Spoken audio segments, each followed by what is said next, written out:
नोश चारो पेरोस जी अदालत में जतोई ॿाहिरनि ख़िलाफ़ 8 केसनि जी ॿुधणी 24 सेप्टेम्बर ताईं मुलतवी कई वई आहे। अदालत ॿाहिरां मीडिया सां ॻाल्हाईंदे एनपीपी सरबराह गुलाम मुर्तज़ा जतोई चयो त 2.5 सालनि खां हाज़िरी पिया भरियूं, ख़बर नाहे केस छो न हली रहिया आहिनि। नाज़रीन सदन चवणु हो त हू अॻई चई चुको आहे त निज़ाम में तब्दीली मार्शल लॉ या रेफरेंडम थी सघे थो। गुलाम मुर्तज़ा जतोई चयो त पीपल्स पार्टी सब खां वॾो इम्तिहान आहे।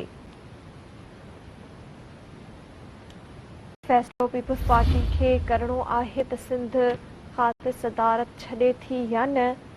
हुन चयो त नवां सूबा ठाहिण सां मसइला हल न थींदा, सिस्टम नाकारा थी वियो आहे। ख़राब हुक्मरानी ऐं करप्शन सबबि मसइला वधिया आहिनि। एनपीपी सरबराह चयो त मुशर्रफ दौर जे मकानी हुकूमत सां हेठी सतह ते कम थींदा हुआ।